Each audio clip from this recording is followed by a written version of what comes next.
الحمد لله وكفى وسلام على عباده الذين اصطفى وأشهد أن لا إله إلا الله وحده لا شريك له وأشهد أن سيدنا ومولانا محمدا عبده ورسوله أما بعد.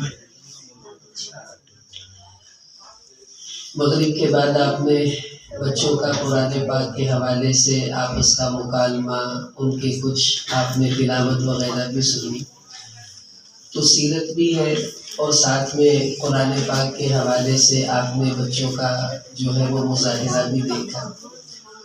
تو میں آ رہا تھا تو راستے میں سوچتا ہوا کہ بات کی عنوان پر وہ سیرت ہے، قرآن بھی ہے، تو قرآن پاک میں ہی رسول پاک صلی اللہ تعالیٰ علیہ وسلم کے حوالے سے جو سیرت ہے آج ہم اسی کو سنتے بیان کرتے ہیں. یہ بھی ایک بہت اچھا اور الگ سا موضوع ہے. دیکھیے، قرآن سارے کا سارا رسول اللہ صلی اللہ علیہ وسلم کی سیرت ہے. ہم غور کریں، قرآن شروع ہوا ہے سورہ فاتحہ سے. اللہ تعالیٰ نے اس میں فرمایا صراط الذین انعمت علیہم. ہم روزانہ دعا مانگتے ہیں کہ یا اللہ ہمیں ان لوگوں کا راستہ دکھا جن پر تو نے انعام کیا ہے. اب وہ کون لوگ ہیں جن پر اللہ تعالیٰ نے انعام کیا؟ تو خود قرآن میں اللہ نے بتایا کہ انعم اللہ علیہم من النبیین، کہ سب سے پہلے ان لوگوں کے راستے پر چلنے کی ہم دعا مانگتے ہیں جن کو انبیاء کہا جاتا ہے، اور ان میں سارے نبیوں کے سردار محمد محمد صلی اللہ علیہ وسلم. تو یہ انعمت علیہم کا جو لفظ ہے، یہیں سے اللہ تعالیٰ نے اپنے محبوب کی سیرت کو جو ہے وہ شروع فرما دیا. یہ بچے اندر چلے جائیں، شاباش، چلے شاباش، جو بچے ہیں وہ بچے، شاباش شاباش، بغیر شور کے اندر چلے گئے. چلیے اچھے بچے بنے. بڑے حضرات تشریف لے آئے، ذرا سامنے ہوں گے، بعد میں سہولت ہوتی ہے. تو اس کے بعد قرآن شروع ہو رہا ہے الف لام میم سے. اب عبداللہ بن عباس رضی اللہ تعالیٰ عنہ فرماتے ہیں کہ الف لام میم کیا مطلب ہے؟ وہ فرماتے ہیں کہ الف سے مراد ہے اللہ، اور لام سے مراد ہے جبریل، اور میم سے مراد ہے محمد صلی اللہ علیہ وسلم. اب ترتیب کیا ہے کہ اللہ نے جبریل کے واسطے محمد صلی اللہ علیہ وسلم پر ذالک الکتاب لا ریب فیہ، یہ کتاب اتاری ہے جس میں کوئی شک شبہ نہیں ہے. تو قرآن شروع ہوتا ہے اللہ کے حبیب کے تذکروں سے. اب قرآن ختم ہو رہا ہے تو آخری سورت اللہ پاک نے کیا فرمایا؟ قل اعوذ، اے میرے محبوب صلی اللہ علیہ وسلم آپ کہہ دیجئے کہ میں اللہ سے پناہ مانگتا ہوں. اب آخر میں اپنے حبیب کو اللہ خطاب کر رہے ہیں، شروع میں اپنے حبیب کا ذکر فرما رہے ہیں، تو درمیان کا پورا قرآن بھی اللہ کے حبیب کے تذکروں سے سجا ہوا ہے. وہ کیسے؟ دیکھیں، اللہ تعالیٰ نے قرآن میں بہت سی قسمیں اٹھائی ہیں. سب سے پہلی قسم جو قرآن میں اللہ نے اٹھائی ہے وہ قسم کیا ہے؟ یہ بڑے سوچنے کی بات ہے. سب سے آخری قسم ہے والعصر. اللہ پاک نے قسم اٹھائی ہے زمانے کی، لیکن سب سے پہلی قسم جو اللہ نے اٹھائی وہ کیا ہے؟ فرمایا کہ لعمرک، اے میرے حبیب صلی اللہ علیہ وسلم تیری جان کی قسم. سب سے پہلی قسم اللہ نے اپنے حبیب کی جان کی قسم اٹھائی ہے. تو اب آپ اس سے اندازہ لگائیں اپنے محبوب کو اللہ قرآن میں کیسے ہائی لائٹ کر رہے ہیں. اب دیکھیے، پورے قرآن میں کسی نبی کی قسم اللہ نے نہیں اٹھائی، لیکن رسول اللہ صلی اللہ علیہ وسلم کے شہر کی اللہ نے قسمیں اٹھائی ہیں. لا اقسم بہذا البلد وہذا البلد الامین، کہ اے میرے حبیب مجھے اس شہر مکہ کی قسم ہے. کیوں؟ یہاں پر بیت اللہ ہے؟ نہیں. اس لیے کہ یہاں آب زمزم ہے؟ نہیں. یا اللہ کیوں قسم اٹھائی؟ فرمایا وَأَنْتَ حِلٌّ بِهَذَا الْبَلَدِ، اس لیے کہ میرے حبیب تیرے مبارک قدم اس شہر میں لگے ہیں، میں اس کی قسم اٹھا رہا ہوں. تو اپنے نبی کے شہر کی اللہ نے قسم اٹھائی. پھر رسول پاک صلی اللہ تعالی علیہ وسلم کے رسالت پر اللہ نے قسم اٹھائی. کافر آئے کہنے لگے لست مرسلا، تو رسول نہیں اللہ کا. تو فوراً اللہ نے قرآن اتارا، یاسین والقرآن الحکیم، کہ مجھے اس حکمت والے قرآن کی قسم ہے، انک لمن المرسلین، میرے حبیب یہ نہ مانے، تیرا رب کہہ رہا ہے کہ تو میرے رسولوں میں سے ہے. تو اپنے نبی کی رسالت پر اللہ نے قسم اٹھائی. پھر اللہ تعالیٰ نے اپنے محبوب صلی اللہ علیہ وسلم کو تسلیاں دیتے ہوئے قرآن میں قسم اٹھائی ہے. بہت دن ہوئے وحی نہیں آئی تو کافر کہنے لگے بس اللہ ناراض ہو گیا، اب کوئی وحی نہیں بھیجے گا. تو اللہ نے فوراً جبریل کو بھیجا. انہوں نے آ کر قسمیں اٹھائیں، والضحیٰ واللیل اذا سجا ما ودعک ربک وما قلی، کہ اے میرے حبیب، امام راضی نے جو ترجمہ کیا، اے میرے حبیب مجھے تیرے چہرے کی قسم، واللیل اذا سجا، اے میرے حبیب تیری کالی زلفوں کی میں قسم اٹھاتا ہوں، ما ودعک ربک وما قلی، نہ تو تیرے رب نے تجھے چھوڑا ہے اور نہ تیرا رب تجھ سے ناراض ہوا ہے. تو اب اپنے نبی کو تسلی دی اللہ نے تو قسم اٹھائی ہے. پھر حضور پاک صلی اللہ علیہ وسلم کی صفائی دیتے ہوئے اللہ نے قرآن میں قسمیں اٹھائی ہیں.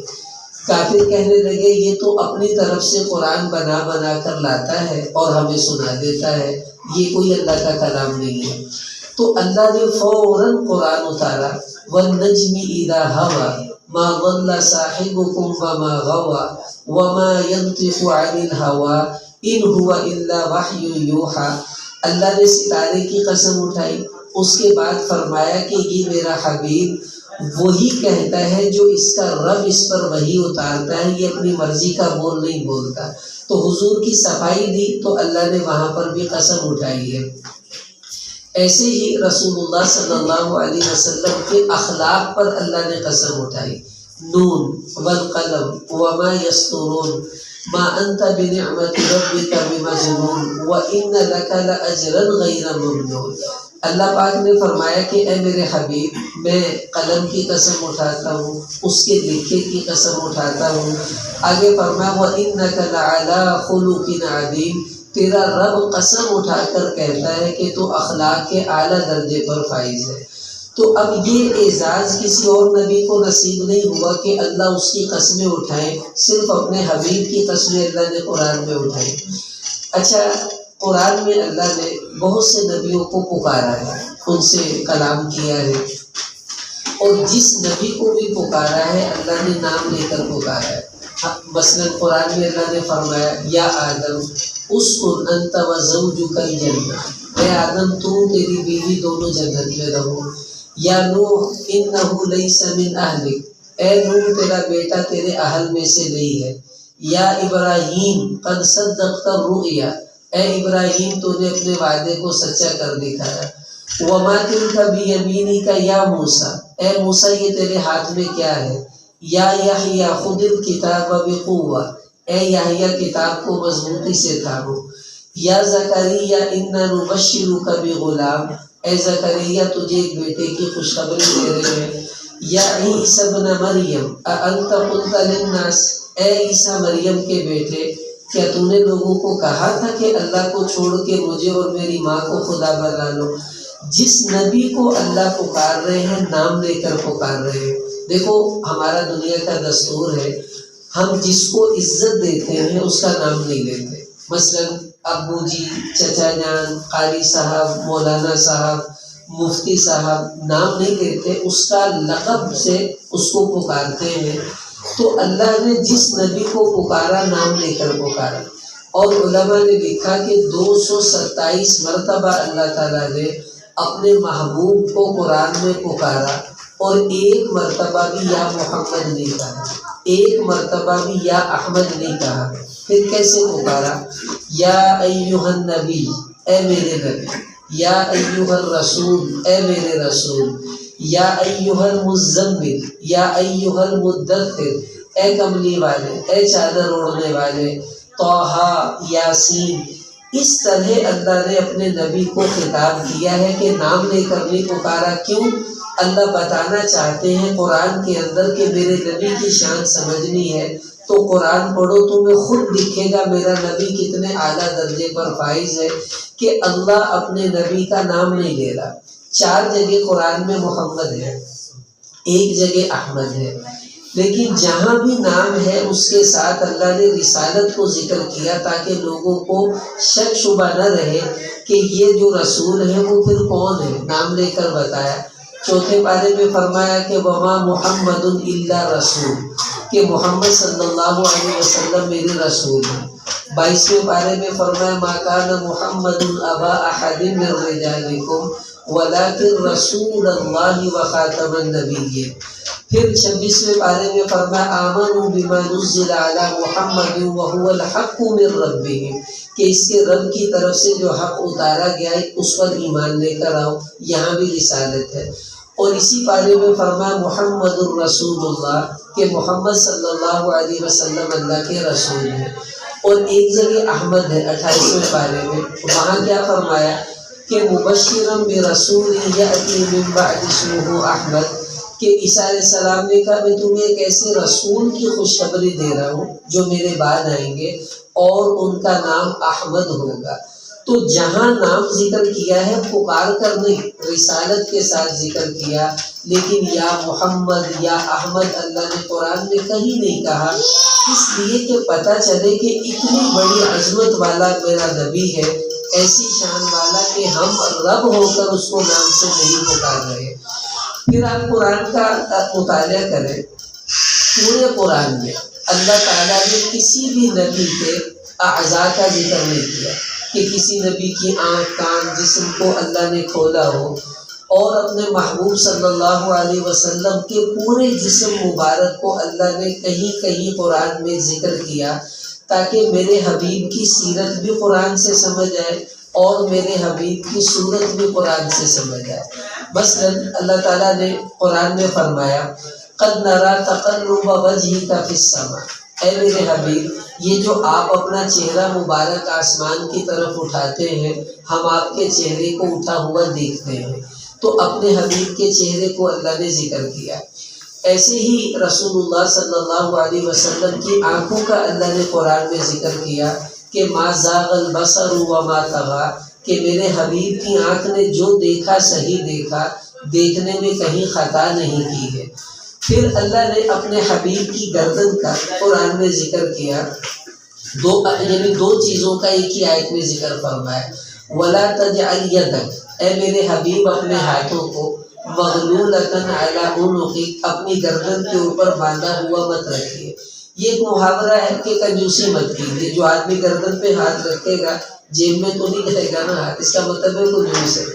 تو فرمایا میرے حبیب اپنے ہاتھوں کو اپنی گردن پر باندھا ہوا مت رکھ، ہاتھ کا ذکر بھی آ گیا، حضور کی گردن مبارک کا ذکر بھی آ گیا۔ پھر اللہ قرآن میں فرما رہے الم نشرح لک صدرک، اے میرے حبیب کیا ہم نے آپ کا سینہ کھول نہیں دیا؟ پھر فرمایا ووضعنا عنک وزرک الذی انقض ظہرک، اے میرے حبیب وہ بوجھ جس نے آپ کی کمر مبارک کو جھکا دیا ہم نے وہ بوجھ آپ سے اٹھا دیا۔ حضور کی کمر کا اللہ نے قرآن میں ذکر فرمایا۔ پھر اپنے نبی کے دل کو اللہ نے قرآن میں بیان فرمایا علی قلبک لتکون من المنذرین، اے میرے حبیب یہ قرآن ہم نے آپ کے دل پر اتارا ہے تاکہ آپ لوگوں کو ڈرائیں۔ اب کیسے اپنے حبیب کی ایک ایک چیز کو اللہ تعالیٰ قرآن میں بیان فرما رہے، اور امام راضی کے ترجمے کے مطابق واللیل اذا سجا، حضور کی زلفوں کا ذکر اللہ نے قرآن پاک میں فرمایا۔ اب دیکھیے کسی نبی کو یہ اعزاز حاصل نہیں ہے کہ اتنا تفصیلی تعارف اس نبی کا قرآن میں اللہ نے کیا ہو، بس نام لیا اور ختم۔ اور اپنے حبیب کو اللہ نے ایسے کھولا کہ آپ کے اعضاء کو بھی قرآن میں اللہ نے بیان فرمایا۔ اس کے بعد ہم دنیا کا دستور یہ ہے کہ جب 2 چیزوں میں تقابل ہو تو جس کی ہم بہت تعظیم کرتے ہیں اس کو ذرا اوپر کر دیتے ہیں، دوسرے کو تھوڑا نیچے کر دیتے ہیں۔ مثلاً کہ ہم گھر میں دیکھتے ہیں کہ باپ آتا ہے تو بیٹا اٹھ کر نیچے بیٹھ جاتا ہے، باپ کو اوپر بٹھا دیتا ہے، اگرچہ بیٹا بھی خود بہت بڑا کوئی ہستی ہوگی لیکن وہ اپنے باپ کے سامنے اپنے آپ کو چھوٹا ہی سمجھتا ہے۔ ایسے ہی نبی تو سارے ہی اللہ کے ہیں، تلک الرسل، اللہ فرما رہے فضل اللہ بعدهم علی بعد، کہ نبی تو سارے ہی ہمارے ہیں، لیکن ہم نے اپنے بعض نبیوں کو بعضوں پر فضیلت دی ہے، اور ان سب نبیوں میں حضرت محمد صلی اللہ علیہ وسلم کو جو فضیلت اللہ نے عطا کی وہ کسی نبی کو نہیں ملی۔ اب یہ قرآن ہمیں خود بتا رہا ہے کہ ہم حضور کی شان کہاں ہے اور باقی انبیاء کا مقام آپ کے مقابلے میں کیا ہے۔ دیکھیے آدم علیہ السلام کو اللہ تعالیٰ نے قرآن میں فرمایا وَلَقَدْ عَهِدْنَا إِلَىٰ آدَمَ مِن قَبْلُ فَنَسِيَ، کہ ہم نے آدم علیہ السلام سے ایک وعدہ لیا تھا کہ تم نے اس درخت کے قریب نہیں جانا، انہوں نے کہا تھا نہیں جاؤں گا، لیکن وہ بھول گئے۔ تو آدم علیہ السلام کو اللہ فرما رہے ایک بات ہم نے بتائی اور وہ بھول گئے، اور اپنے حبیب کو اللہ تعالیٰ کیا فرما رہے سَنُقْرِئُكَ فَلَا تَنْسَىٰ، اے میرے حبیب تیرا رب تجھے ایسے پڑھائے گا کہ تو کبھی بھولے گا نہیں۔ ادھر کہا بھول گئے اور ادھر کہا یہ کبھی بھولیں گے نہیں۔ ہود علیہ السلام کی قوم نے ان سے کہا اِنَّا لَنَرَاكَ فِي سَفَاهَةٍ، اے ہود تو نعوذ باللہ ہمیں بے وقوف دیکھتا ہے، کہتے تھے لوگ اپنے نبیوں کو۔ اور ہود علیہ السلام نے خود اپنی صفائی دی، کہنے لگے یا قوم لیس بی سفاہۃ، اے میری قوم تمہیں کیا ہو گیا، میں بے وقوف نہیں ہوں۔ تو نبی پر الزام لگا، نبی خود اپنی صفائی دے رہا ہے کہ میں بے وقوف نہیں ہوں، لیکن رسول اللہ صلی اللہ علیہ وسلم کو کافروں نے کہا کہ آپ مجنون ہیں، آپ دیوانے ہیں، تو ہمارے نبی نے خود جواب نہیں دیا۔ دیکھو جیسے اس کی آپ مثال سمجھے، گلی میں کوئی بچہ کسی دوسرے بچے کو کہے تو ایسا ہے تو ویسا ہے، اور ماں سن لے، تو ماں ایک دم دروازے سے باہر آ کے کہتی ہے پوت تو چپ کر جا میں جواب نہیں دیے گا، پھر ماں میدان میں اتر آتی ہے۔ تو حضور کو کافروں نے کہا آپ دیوانے ہیں، آپ مجنون ہیں، اب ہمارے نبی نے خود جواب نہیں دیا، اللہ میدان میں آ گئے، اے حبیب تو ہٹ اس کا جواب میں دیتا ہوں۔ تو اللہ نے پہلے قسم اٹھائی نون والقلم وما یسطرون، کہ مجھے قلم کی قسم، مجھے اس کے لکھے کی قسم، ما انت بنعمت ربک بمجنون، اے میرے حبیب یہ خود دیوانے ہیں جو آپ کو کچھ کہہ رہے ہیں، تیرا رب گواہی دیتا ہے کہ تو دیوانہ اور مجنون نہیں ہے۔ ادھر صفائی خود دینی پڑتی ہے اور ادھر اللہ خود آ کر صفائی دیتے ہیں۔ کیوں؟ اللہ قرآن میں دکھانا چاہتے ہیں کہ میرا نبی کتنی بڑی شان والا ہے کہ جس کی صفائی اللہ خود میدان میں آ کر دیتے ہیں۔ نوح علیہ السلام سے اللہ تعالیٰ تھوڑے ناراض ہوئے، انہوں نے اپنے بیٹے کی سفارش کی کہ اللہ اس کو معاف کر دے، تو اللہ پاک نے فرمایا یا نوح انہ لیس من اہلک، کہ یہ آپ کے اہل میں سے نہیں ہے، ایمان والا نہیں ہے، آپ اس کی سفارش مت کیجیے۔ اور پھر اللہ نے تھوڑی ناراضگی کا اظہار کرتے ہوئے، اس ناراضگی کا مطلب وہ ناراضگی نہیں جیسے ہم ہوتے ہیں، یہ انبیاء علیہ السلام کی تربیت کے موقع پر اللہ تعالیٰ کبھی کبھی ایسے کلام فرماتے ہیں جیسے ناراضگی والا کلام ہوتا ہے۔ اور نوح علیہ السلام کو اللہ پاک نے فرمایا اے نوح اگر آپ نے آئندہ ایسی بات کی جو آپ نے ابھی کی ہے، یعنی اپنے بیٹے کی سفارش کے بارے میں، لَتَكُونَنَّ مِنَ الْجَاهِلِينَ، تو پھر آپ جاہلوں کے اندر چلے جائیں گے، مطلب یہ کہ ہم آپ سے ناراض ہو جائیں گے اور جو آپ کا درجہ ہے ہمارے ہاں وہ نہیں رہے گا۔ تو نوح علیہ السلام نے فوراً اللہ سے معافی مانگ لی، معاملہ ختم۔ اب انداز سمجھے کہ ان سے ناراض ہوئے تو ان کو پہلے اللہ پاک نے کچھ ناراضگی کا اظہار کیا، پھر معافی کا اعلان کیا، اور حضور علیہ السلام نے کچھ لوگوں کو جنگ کے موقع پر اجازت دے دی، وہ واپس آنا چاہتے تھے، اور اللہ تعالیٰ کے حکم کا انتظار نہیں کیا، پہلے ہی اجازت دے دی یہ سمجھ کر کہ اللہ کی منشا بھی یہی ہوگی، وہ چلے گئے۔ لیکن اللہ کی چاہت یہ تھی کہ انہیں بھیجنا نہیں تھا۔ اب اللہ پاک حضور سے ناراض ہوتے ہیں تو کیسے ہوتے ہیں؟ جیسے ماں اپنے بچے کو ناراض ہوتی ہے تو پہلے گود میں لیتی ہے، چومتی ہے، پھر اسے کہتی ہے ہن دس تو گلاس کیوں توڑا، تو پھر بچہ کہتا ہے بھی اماں میرے کو غلطی ہوگی، جو بھی ہے۔ اب قرآن میں انداز سمجھے ناراض ہونے کا، اللہ اپنے نبی سے فرما رہے عفا اللہ عنہ، اے میرے حبیب آپ گھبرائے نہیں، میں نے آپ کو معاف کر دیا ہے، میں آپ سے ناراض نہیں ہوں۔ لیما اذنت لہم، لیکن یہ تو بتائیں آپ نے ان کو اجازت کیوں دی جانے کی؟ یعنی پہلے ڈانٹ کر پھر معافی کا اعلان ہو، یہ دوسرے نبیوں کا طریقہ ہے، اور اپنے حبیب سے جب اللہ کچھ اظہار ناراضگی کرے تو کیسے کرتے ہیں کہ پہلے معافی کا اعلان کر کے تسلی دیتے ہیں تاکہ نبی کے دل پر بوجھ نہ آئے، پھر اگلی بات کرتے ہیں کہ بتائیں آپ نے ان کو اجازت کیوں دی۔ یہ ہے اللہ کا محبت بھرا انداز جو قرآن اللہ اپنے نبی کو قرآن میں بتا رہے ہیں۔ موسیٰ علیہ السلام کلیم اللہ ہیں، اللہ کے بہت قریب تھے، اللہ سے باتیں کرتے تھے۔ انہوں نے اللہ تعالیٰ سے دعا مانگی کہ رب اشرح لی صدری، یا اللہ میرا سینہ کھول دے۔ ہمارے نبی نے نہیں کہا، اللہ نے بن مانگے اپنے حبیب کو فرمایا الم نشرح لک صدرک، اے میرے حبیب آپ کو مانگنے کی ضرورت نہیں، بن مانگے تیرا رب اعلان کر رہا ہے کہ کیا ہم نے آپ کے سینے کو کھول نہیں دیا۔ کلیم اللہ مانگتا ہے تو ملتا ہے، اور حبیب اللہ مانگتا نہیں ہے، بن مانگے اللہ اسے عطا فرماتے ہیں۔ موسیٰ علیہ السلام کہہ رہے وَيَسِّرْ لِي أَمْرِي، یا اللہ میرا کام آسان کر دے، میرے بوجھ کو ہلکا کر دے۔ اور حضور مانگ نہیں رہے، اللہ بن مانگے فرما رہے ہیں وَوَضَعْنَا عَنْكَ وِزْرَكَ، اے میرے حبیب آپ کا وہ بوجھ جس نے آپ کی کمر کو جھکا رکھا ہے، ہم نے اس بوجھ کو ہلکا کر دیا، آپ کو پریشان ہونے کی ضرورت نہیں ہے۔ کلیم اللہ مانگتا ہے اور حبیب اللہ مانگتا نہیں ہے، بن مانگے اللہ اس کو عطا کرتے ہیں۔ یہ انداز محبت ہے اللہ تعالیٰ کے۔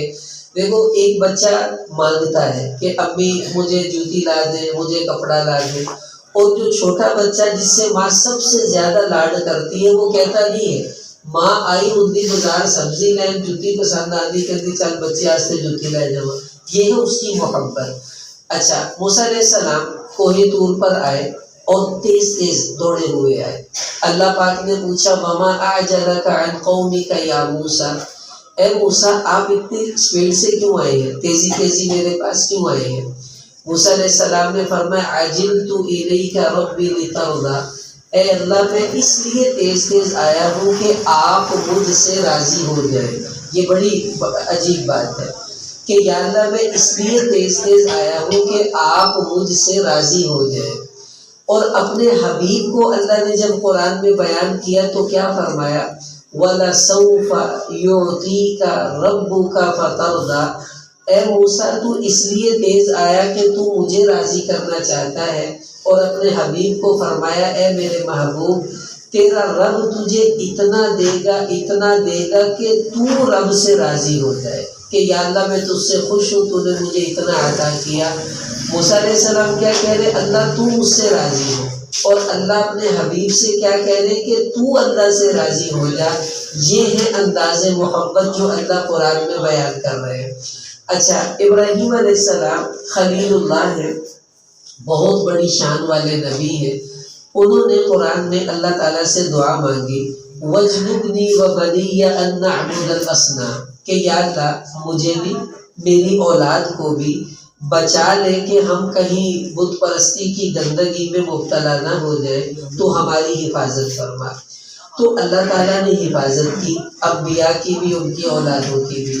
لیکن ہمارے نبی صلی اللہ علیہ وسلم نے اللہ سے مانگا نہیں، بن مانگے اللہ نے قرآن میں فرمایا کہ انما یرید اللہ لیذہب عنکم الرجس اہل البیت ویطہرکم تطہیرا، اے میرے حبیب ابراہیم تو کہہ رہے کہ اللہ مجھے اور میری اولاد کو شرک سے بچا لے، اور تیرا رب اعلان کر رہا ہے کہ تو بھی اور تیرے اہل بیت تیری ساری اولاد کو اللہ شرک کی گندگی سے پاک کر دیں گے اور ان کو کسی گندگی میں مبتلا نہیں ہونے دیں گے۔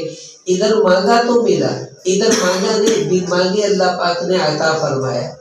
ابراہیم علیہ السلام نے دعا مانگی قرآن میں کہ وَاجْعَلْ لِي لِسَانَ صِدْقٍ فِي الْآخِرِينَ، کہ یا اللہ بعد میں جو آنے والے لوگ ہیں ان میں میرے ذکر کو بلند فرما کہ وہ مجھے یاد کرے۔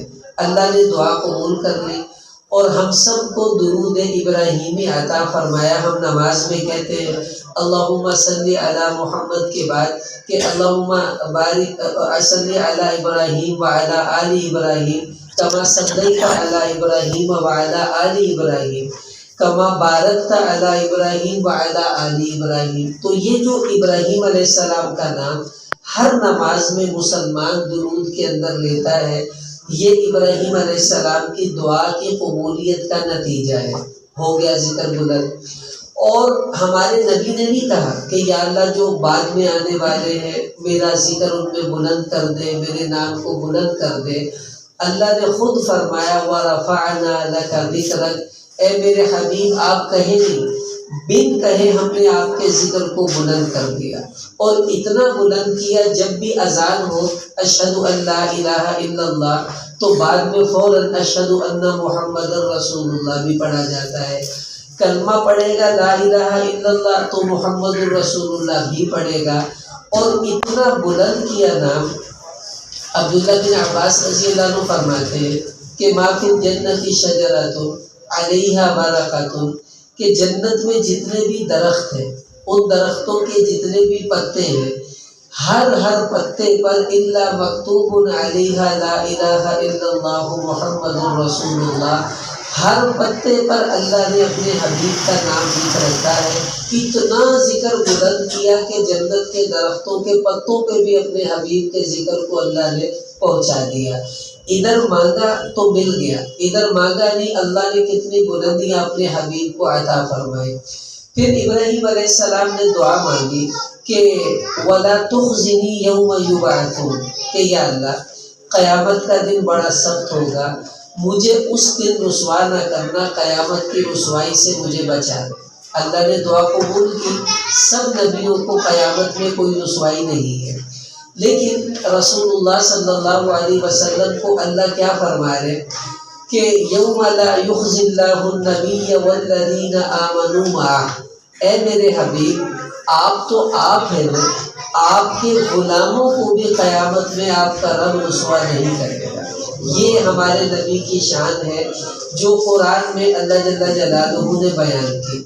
اچھا، اب اتنی شان والا نبی ہو اور اس نبی کی صرف ہم سیرت سن لیں اور کہیں کہ ماشاءاللہ حضور ایسے تھے ویسے تھے اور گھر چلے جائیں، یہ ہمارے لیے کافی نہیں ہے۔ اصل مقصود ہوتا ہے کہ جس نبی کو اتنا اللہ نے مقام دیا، آخر اس نبی کی زندگی کیسی تھی؟ اس نبی کی زندگی کو اپنائے بغیر ہماری کامیابی ممکن نہیں ہے۔ رسول پاک صلی اللہ علیہ وسلم نے فرمایا کہ لا یؤمن احدکم حتی یکون ہواہ تبعا لما جئت بہ، کہ تم میں کوئی آدمی اس وقت تک کامل ایمان والا نہیں ہو سکتا جب تک کہ اس کی زندگی اس دین کے تابع نہ ہو جائے جس کو میں لے کر آیا ہوں۔ یعنی اگر پورے کے پورے رسول اللہ صلی اللہ علیہ وسلم کے طریقے پر زندگی گزار رہے ہیں تب تو قیامت میں اللہ کے حبیب کا ساتھ ملے گا، حضور کی شفاعت نصیب ہوگی۔ اور میرے عزیزوں، اگر نام کے عاشق ہوئے اور کام کے عاشق نہ ہوئے تو یاد رکھ لیجئے ایسا عشق قیامت میں کسی کام کا نہیں ہے۔ رابعہ بصری رحمہ اللہ بہت بڑی اللہ والی گزری ہے، یہ اکثر یہ شعر پڑھا کرتے تھے کہ تعصی الہ وانت تظہر حبہ ھذا لعمری فی الفعال بدیع، کہ تو اللہ اور اس کے نبی کی نافرمانی بھی کرتا ہے اور اس سے محبت کے دعوے بھی کرتا ہے، میری جان کی قسم تیرا یہ دعویٰ تو بڑا عجیب ہے۔ کیوں؟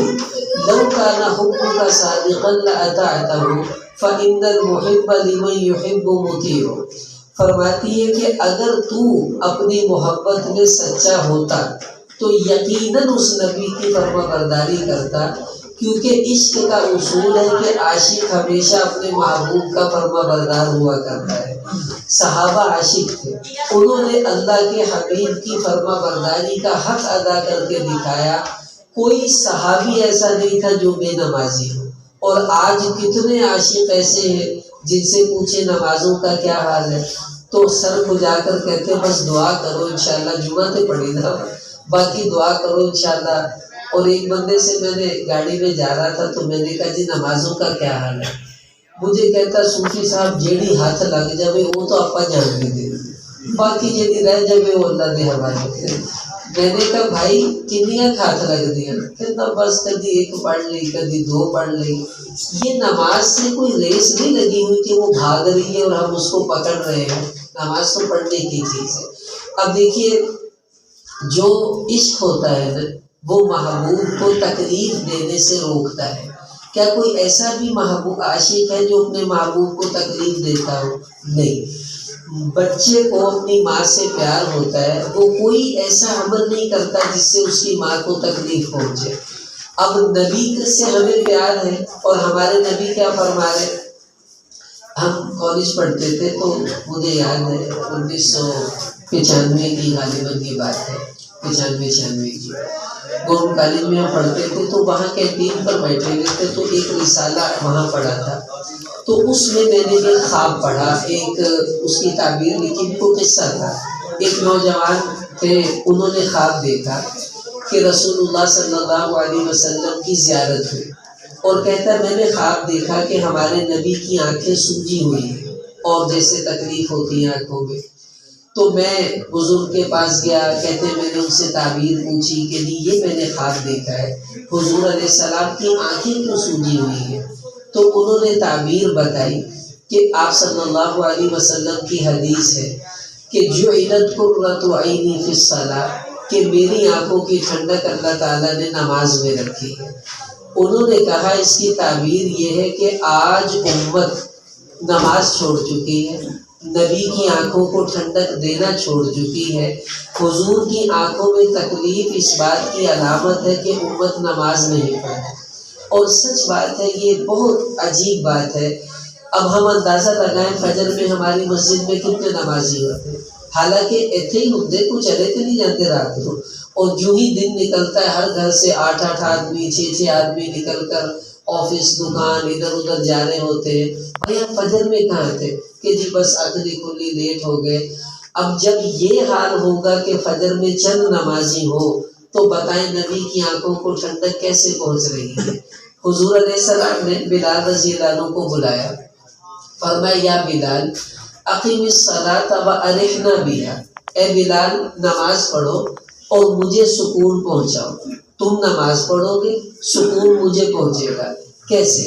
دیکھو جیسے بچہ کھانا کھاتا ہے تو ماں خوش ہوتی ہے، پھر روٹی وہ کھان دیا، ماں کہتی میں راضی گئی، میرے پتر نے روٹی کھا لی میں راضی گئی۔ کیوں؟